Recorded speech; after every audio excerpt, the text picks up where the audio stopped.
Oi, oi.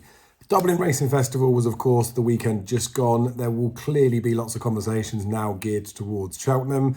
We do still have a couple more notable races to be run, which will be pointers towards the festival. So there is the 10 up novices chase that William Mullins will send a few over into.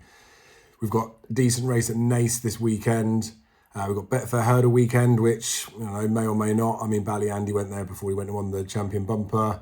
Then we've got the Adonis Dovecote, and then there's probably a couple of other races that could point into it, like the Ascot Chase, for example. I mean, the Reynolds won't point in. But anyway, there's still a few more races of action, but we do have the vast majority of clues that we need, I think, towards the festival, bar those handicap entries and then also the Irish handicap marks of lots of these horses. So I want to keep this fairly short and sweet for the Dublin Race Festival, just to put my 2 pence out there, and I don't think I'll have any absurd or really strange views on it. Just want to talk about a few things because I can see the Twitter conversation starting to spiral up now, which is really good to see. Seeing some fucking stupid comments on there though, but it is what it is. Anywho, like I say, this is just my 2 pence for the sake of it. You guys know that I like to talk, so we'll just crack on. I'm going to do a race order for each of the 2 days, mainly talk about those with a view to Cheltenham, and then when I talk about a race at Cheltenham, I'll maybe give a little bit of a view on that anyway. So obviously we kicked off with the 2 mile 6 novices hurdle, where it was the Manila forecast first and second, wasn't it? Now, Manila Kakuna, to be honest with you, pretty taking performance, to be honest with you. Going out in front with the hood, I think is like definitely a race course and a track where you do really want to be on the money with the pace. Now, I think the further up in trip you're going, the more you'll get away with being a little bit further behind. A lot of horses like to just track the lead just for positional purposes. But I was pretty impressed with him doing all the donkey work out in front. With that bit of headgear, it may be the case to settle him. I'm not saying that he could have done any more than he did. It was very, very good run. Manila Crooner in second was the obvious eye catch of a lot of people because he was staying on, and you would have thought that if the race had been a little bit further, he would have got past him. But he was still 3 lengths behind, or best part of it. If we are talking Albert Bartlett terms, it would have been another 2 furlongs. So there is plenty of time for it to kick on. But then the race may not have unfolded that early if it was an Albert Bartlett. I know it kind of does when it turns in, but we'll look at Kilbrick and Storm, for example, and we'll look at Manila Indo just for recent examples. Horses that went out off at the front and no one could get near him. Now, Manila Kakuna could maybe tick the box as a Ballymore horse because of what he did at that trip, and then you look at horses in behind coming towards him, but he's ruined some proper stayers in there as well. Grand Jury was poor, the selection that I put in there. Eric Bloodaxe, I don't think it was enough of a test for him anyway, but those horses were second last, then last. Hollow Games was fairly well beaten, but I've already touched on him before. I don't think he'll be a grade 1 hurdler. He'd be much better over fences. But I do think that Manila Kakuna could go Ballymore, could go Albert Bartlett, but I would probably like to see him in the Albert Bartlett. I do think Manila Kakuna could possibly reverse that form in the Albert Bartlett, but I don't know. I think that Manila Kakuna was decent. So wherever Willie decides to send him is obviously the most informative piece of information we're going to get. What's happening with the horses in the Supreme, whether they're going to step up to Ballymore and things like that, we'll have to see. Now, obviously, it is, again, crucial just to think that Ballymore and Supreme, there's a 5 furlong difference in there. Ballymore to Albert Bartlett, there's a 3 furlong difference in there. So when you're talking about these horses stepping up and down in trip, I know we talk so often about Supreme horses could win a Ballymore, your Ballymore horses could step back in trip and win in a Supreme, but I don't know, the distance, I'm just saying, for the Ballymore and your Albert Bartlett, they're more intrinsically linked, especially when it comes to race form. So I thought it was a good performance from the front 2, to be honest with you. I sort of expected Hollow Games to run as he did, so I would say that he's possibly run to form, admittedly well behind, but wasn't going to get into the race, I don't think. So I think these 2 are cut above what we've seen, and I would think either of those would have a massive chance in Ballymore and Albert Bartlett, but don't take too much away from the winner. I think although Manila Karuna was the eye catch from behind, Manila Kakuna did a lot to do the donkey work out in front, even though it's the place that you want to be. Anyway, I've talked about that race for very, very, far too long. We'll move on to the Spring Juvenile. Vauban was obviously very impressive. I felt like he was jumping wasn't that great, and I felt like he was a bit keen in there. I think with his jumping as well, it's not even a lack of respect for the hurdles. He looks a little bit intimidated by him. I know they've talked about they've done lots of work with him, and I know they expected him to beat Pied Piper in the beginning, but I touched on this when we did the mid-season preview, that maiden hurdle they ran in at Christmas, Vauban and Pied Piper, looked by far and away the piece of form for a Triumph winner. And I talked about the Spring Juvenile, how Mr. Adjudicate Far Class reversed it. I mean, Espoir de Lam was in the race, injured, didn't run at Cheltenham, but would have shot him in that Triumph. I still stand by that. I think that is the best form. They're obviously priced accordingly now. There were 16s and 25s when I talked about them then. So I think that was the time to get on. But I'm sure people have played them. I think now possibly Fildor didn't lose bundles in defeat, because I think if it comes up slower at Cheltenham, that may suit him, but it's not necessarily going to not suit Vauban or Pied Piper. They run on bad ground in that maiden hurdle. I think both those horses out in front, Vauban and Pied Piper, the fact they've won on better ground now just shows that they are a class and above. So I fully expect those two to battle it out. Come Cheltenham, which camp I'd be in? Well, Pied Piper looks a little bit more straightforward, I would say. But then, touching on that, when I watched it at Cheltenham, I was talking to a friend, George, and sort of in running was saying he isn't going that well out the back. And it almost felt a little bit like people were talking about him being a potential Boodles plot, things like that. Like he wasn't 100% spot on, but then they are juveniles and they are still learning their trade. So I expect both Vauban and Pied Piper to both improve for the run when they come to Cheltenham. And I don't think there's a lot between the two of them. So it's not really talking a lot, is it? And again, not much different to what other people would think. But I would say they've done enough now to say that they're clear. And unless something comes out after as a bit of a quirky each way price, I don't think any of the horses that we've seen to date could hold a candle to either of those. The Oracle, I was going to say the Irish Oracle, and then I was going to say Oracle, so I've called it the Oracle, the old pirate race. I mean, kind of played out the way, I was talking about this with Darryl, right, and it kind of played out the way I thought it would be. Obviously, Huon Couleur's falling was not annoying, but frustrating more for the fact that A, he's fallen, and B, we want to know where he's going to fit into the picture. But Darryl had talked about him already, about how he was a bit slow into his fences and maybe wasn't so good at finding his feet, and maybe has been exposed in Grade 1 company. So sort of line through him. Saint Sam was just a bit too keen out in front, but I think it doesn't make a difference. He's put the 11 lengths, or more than that. He's put the distance, the 4 lengths between himself and the front pair. I can't see how he's going to reverse that. And of course, he'll lose the £2 that Revere de Tel will lose as well. Blue Lord, I thought that's probably the way that he was going to win it. Like, I couldn't see him doing anything flashy and bolting up. And then I thought it would leave me with another conundrum after. But you just don't know. I was half hoping that something would go and dot up. The fact that he was weak in the market doesn't particularly bother me. Like, I don't think anyone thinks any of these horses were maybe not 100% and there was money from the Willie Mullins yard on the other one, anything like that. Like, I can't believe the price that he went off at, to be fair, at 5-2. You can argue about that. The jump after the last where Paul Townend's cut across, but there's a worse one than that in the mare's bumper that I put one up in that got beat, but it didn't cost it the race. Riviere had enough time to get caught up, and obviously wearing that headgear maybe is a little bit, tiny bit quirky. So for me, more than anything, it's stupid to say it, but I'm a big fan of the trends and things like that. So like that Irish Arkle, 7-year-olds just win it. Blue Lord was the 7-year-old to win that, so kind of expected. When they're going to Cheltenham, I don't think any of the 5-year-olds will be able to do anything against him. And I think looking at the racing, like Edwardstone, I just can't see him being top draw to win this. And I think because he was a second season novice and he's that little bit older, he's entitled to be more forward. So him and Blue Lord being the joint favs now, like, I'm probably at this stage feeling like I want to take the pair on.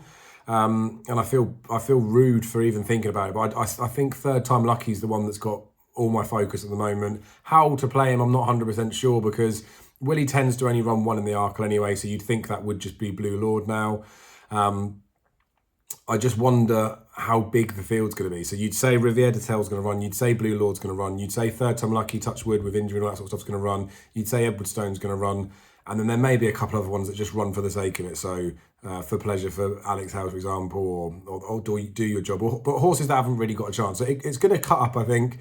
I think maybe Third Time Lucky in the, like, I don't want to say place market now, but I can see Third Time Lucky being there or thereabouts. As much as I've poo-pooed him as a horse, I didn't see enough from the Irish there to think they look like absolute worldies. But it could be a bit of a fascinating race. There'll be plenty of juice in that market all the way up to the day, I think. I'm not sold on either of those. But Blue Lord did the job, didn't he? And got it done, and will be £2 better off. So in theory, he's only going to improve from that. It's just that tiny thing in that Supreme, like, he was best of the rest in behind. Was that good enough form or great form? I don't know, but horses are allowed to improve for a fence, and I think Blue Lord is doing that. And he wasn't his best jumping that day either, so I think he can improve. I won't touch too much on the handicaps, because I think as well, when we see the entries for Cheltenham and then we see what the British marks are, there'll be some in there. There will be a few eye catchers and things, but I think for the most part, apart from a couple of fallers, the handicaps sort of went as expected. So we'll leave that as that. The Irish Gold Cup One glaring thing that wound me up when I was seeing people talk about it was the Kenboy 10-year-old thing. Like, I just, as much as I love a stat, just didn't really materialise in my head. I thought he was the one. Fair play to Conflated. Matt put him up for the stable plate last year at 33s, didn't he? But Manila Indo was the obvious eye catcher in there, I thought. Good run back. Now well worthy of thinking that he can retain a Gold Cup. I mean, I know it's hard for those horses that have won a Gold Cup to do things after, but very encouraged by what he did there. Then again, the handicap chase away with the C1, like again, I think it is what it is. Won nicely as expected. And then in the bumper, Facile Vega, like, was clearly filthily impressive. I like the fact that when Patrick asked how much of an acceleration he showed, clearly very, very smart horse, and clearly Willie Mullins in the bumper is a key thing. But I've still been impressed with American Mike, to be honest with you. So I think if it was now guns ahead to pick in a match bet between Facile Vega and American Mike, especially looking at the prices they are, I'd rather be having American Mike. I'm still keen to see Redemption Day again. I think he's quite nice, but yeah, I mean, there's no getting away from how visibly impressive Facile Vega was. I know people will talk about the fact Kilcrook was impressive and Appreciate was impressive, and they got beat after, but it's not bad form lines. We're not saying an impressive winner of that race is pish like when Panic Attack won the Market Race one. Well, we know that's a particularly shit bumper. Anywho, the Paddy Mullins Mares Handicap Hurdle, Party Central. Jamie touched on it for us because I hadn't looked too much into the handicaps for the Sunday, saying that she was a good thing, won like a good thing. There will probably be some stuff in behind there that I need to go back and peel out, but again, we're just going to gist past the handicaps. Galopin Des Champs was very impressive.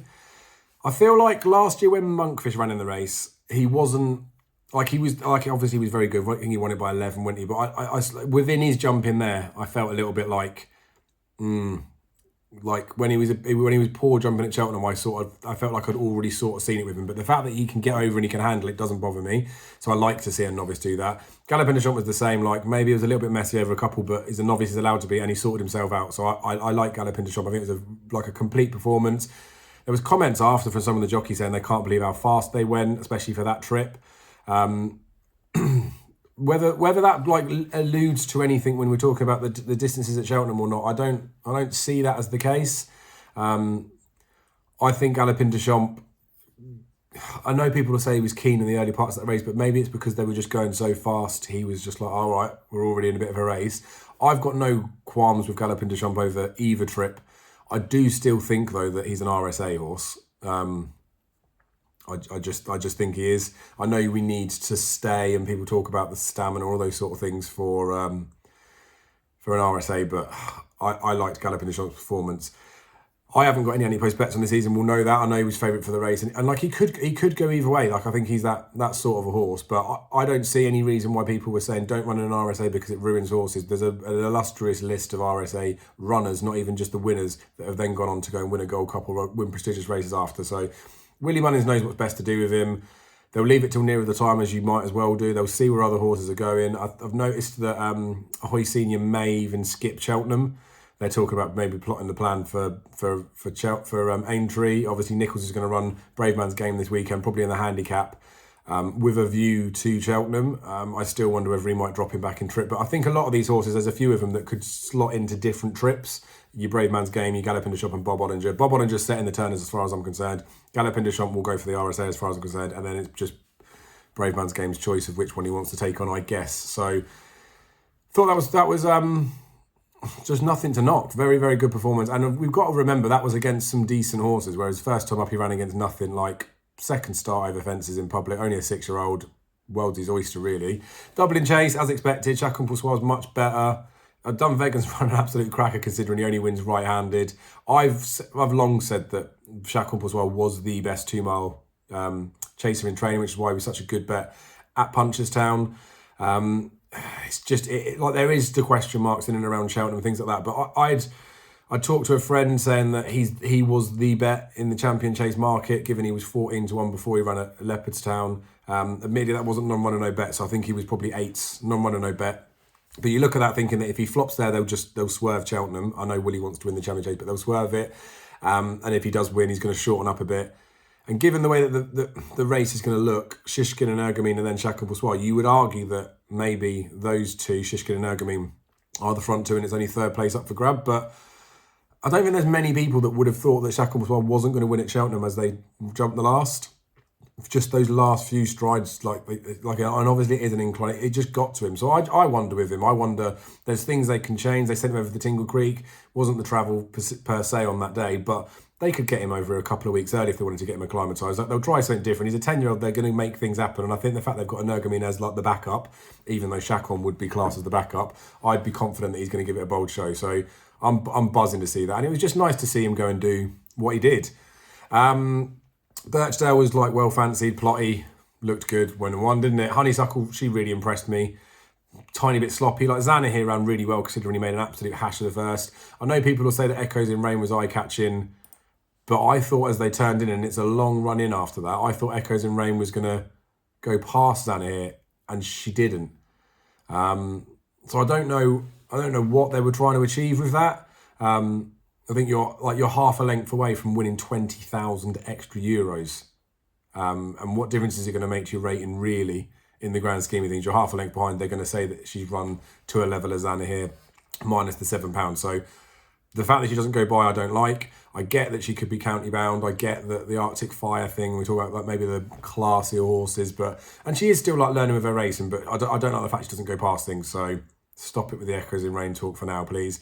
Zana here, like I say, made that bad mistake at the beginning, made a couple of mistakes really, which was a tiny bit of a worry for a horse like him, because like I don't want Honeysuckle to get beat. She's an absolute welder, but I feel like you've sort of got to just look at the opposition in behind. We haven't even seen Appreciate it for so long now. So yeah, we'll just have to see. But the slight niggle with Zana here is I feel like he wasn't given the best ride at Cheltenham last year and that he could improve from that, but it may just be as he progresses through his season, he doesn't carry on or continue performing. Not saying he needs to be on an upward curve, but maybe his time just runs out and maybe Cheltenham doesn't particularly suit him. So I thought Zana here could have been the sort of knocking bet without Honeysuckle, but I'm just not so sure anymore. So Gerhard, I've been on to knock this horse for quite a while. He really impressed me. Like horses going out like that in front, again, like I said, that's what the horses should be doing to win these races. But I was impressed with how he did it. Like lots of people will know that he was quicker time-wise than Honeysuckle, so already bodes well on that front. And especially considering some novice races, they're carrying less than the big kids. He was the full £7 in front of Honeysuckle. So you can make of that what you want with the times and things like that. But he went out and set his own fractions, and I was pretty impressed with it. He didn't jump that great, did he? He's another one that like really needs to be encouraged to jump, which isn't a massive plus for me, but it's a nice headache for Willie to have now, given the fact that I don't think stepping up in trip's going to benefit, and I really do think Dysart Dynamo is a 2-miler, so we'll see what Willie does. Like, he made a mistake with Bells, who ran him in the Supreme when he should run him in the Spud, ran York Hill in the right race, Ballymore, when he was favourite for a Supreme at one point.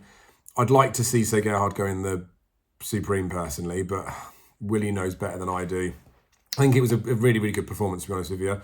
It's interesting as well with Colonel Mustard running, all right, 12 lengths behind, but kind of adds a bit of juice to the John Bon form. And then I guess we'll have to see potentially what Nappers Hill maybe does on Saturday. I mean, the Nichols form, I'm semi with Darren on the case that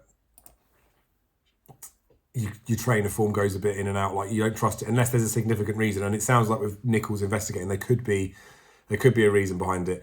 But yeah, like Sir Gerhard looked good, to be honest with you. And I think if I was ranking them now, I talked about Sir Gerhard and Dysart Dynamo when we did the mid-season thing, that I'd have the prices everywhere around. I do think after this now, Sir Gerhard is possibly more impressive than Dysart Dynamo, given he's done it in a grade 1, but I don't think the horses he's faced so far are going to be as good as the ones he's going to face in the Supreme, which might sound fairly obvious to say, but Constitution Hill, Dysart Dynamo are much better horses, I think. I still don't think John Bond's the one to do it. But you get someone like Sir Gerhard that's going to go and make the pace. Probably, I presume they're going to go front run with him. They might do that with Dysart Dynamo.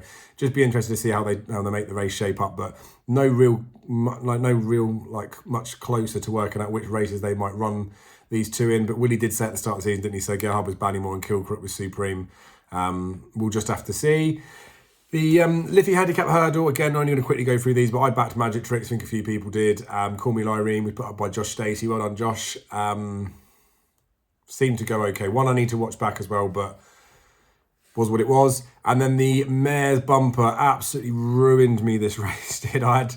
had a bit more on Liberty Dance than probably I would normally have done, but I really fancied this one. I talked about it when we did the preview with Jamie. I said that Pink in the Park probably was the one, but she was way too short. Wasn't going to be interested in her in the back. People were talking about Harmonia Maker, and I said that the owners have got a better one in Liberty Dance. The fact that, you know, a Gordon Elliott and Jamie Codd bumper horse goes off at 3-1 in a fairly ordinary bumper and wins nicely. That's the equivalent of one of theirs winning in at like a real big price, like a 20s poke. She was back from 25s into 14s. If Pink in the Park hadn't cut her up, I'm pretty sure she would have won. I had a decent bet on her to win at 25s and I had someone that exchanges at 30 plus. So that cost me a chunk. So it was a bit infuriating, but the view was there. I would still say, I know we're going into Aintree, so about Lily de Burley going over there, but I would still massively say that Liberty the Dance is the one to be on going forward. So that's pretty much the review of it. I said I was going to be quick. It's still been 20 odd minutes worth. We'll just have to see how things pan out. We've seen most of the form that we need to see. Anti-post betting now is very different because it's not so far as an anti-post punt. The handicap stuff, I'm going to do a full video on that once I've got the ones that I've got in my radar and weights and things like that, and hopefully get a couple of people on board to talk us through those so we've got more than just my opinion on it. And then I'll do a few obvious previews which are hammering down the races.